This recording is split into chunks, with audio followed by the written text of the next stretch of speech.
Hi for today's vlog. Bali, kagigising ko lang pala ng mga oras na yan. Tulog pa si Habila kaya eto, maaga nga akong nagising at nakapag-skincare pa nga ang mare nyo. Eto yung lagi kong nakakalimutan lalo na't kapag tinatanghali nga ako ng gising. Bali, nag-apply nga lang pala ako ng moisturizer at naglagay na rin ako ng sunscreen. Hindi ako araw-araw nakakapag-skincare kapag naaalala ko lang at kapag sinisipag lang. Binuksan ko na nga rin itong bintana para may pumasok na hangin at sobrang init nga dito sa lugar namin. Naglagay na nga rin ako ng trash bag at eto, mag-prepare na nga ako ng umagahan ni Habila. Lulutuin ko na nga tong pancake mga mare dahil malapit na naman ma-expire. Sabi ko nga sa inyo, hindi kami mahilig sa pancake kaya eto, minsan inaabutan ng expiration. November katapusan nga ito ma-expired at sakto first week pa lang ng November kaya pwede pa. Chocolate nga pala yung flavor nito at first time ko nga lang matitikman to. Dahil nga wala kaming evap, naglagay na lang ako ng milk powder. Etong Hodex sandwich maker nga pala yung gagamitin ko at pinalitan ko lang ng pan. Bali, etong nilagay ko ay yung pang pancake mga mare at ganito nga yung naging itsura niya. Sobrang mapapabilis na nga yung pagluluto mo ng pancake dito. Nagising na nga rin si Habila at naamoy niya nga itong niluluto ko kaya ayan, sobrang excited kumain ng bata. Hindi siya mahilig sa pancake at wala nga mahilig ng pancake dito sa bahay pero eto kasi mga mare ay chocolate flavor. Nagulat nga ako dito kasi sobrang sarap pala nito. Try nyo na mga mare. Hoy, hindi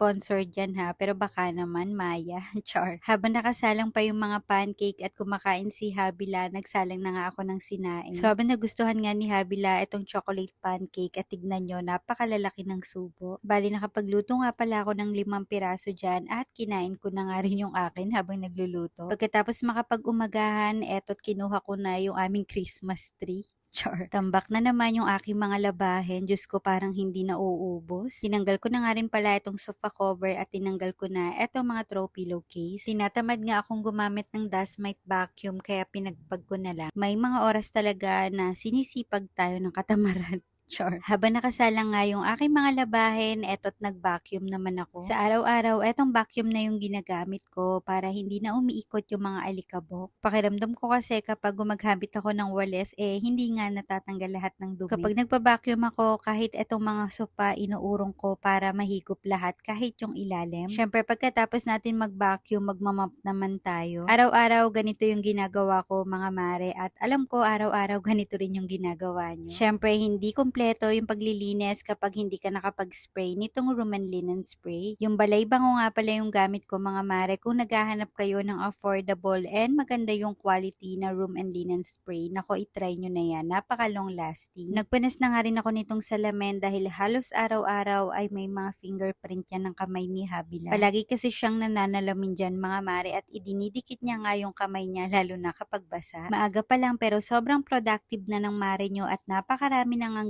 gawaing bahay na natapos. Meron nga pala kaming natirang isda sa rep kaya eto hinimay ko na at naisipan ko na lang iprito. Naglagay lang ako ng sibuyas, bawang at naglagay na rin ako ng paminta, magic sarap at etong breadcrumbs. Ito yung madalas na ginagawa ko kapag meron kaming natitirang isda at grabe napakasarap nga ng ganitong luto. Naglagay na nga pala ako ng mantika at habang hindi pa kumukulo, eto't nilagay ko na itong mga ginawa ko. Ganito nga yung ginagawa kong technique para hindi agad mangitim or masunog etong mga piniprito ko. Kapag ganitong golden brown na yung color, pwede na natin yan hanguin sa kahirapan. Char. Kapag ganito nga yung ulam na niluluto ko, nako laging taob yung kaldero. Natapos na nga yung nilalabhan ko kaya eto tinulungan ako ni Papang magsampay. Meron pang natirang kinalamansi ang manok kaya eto yung ulam ni Habila at etong mga prito naman ay ulam namin ni Papa. Pagkatapos namin kumain, eto't pumunta na ako sa kusina para makapaghugas ng mga pinggan.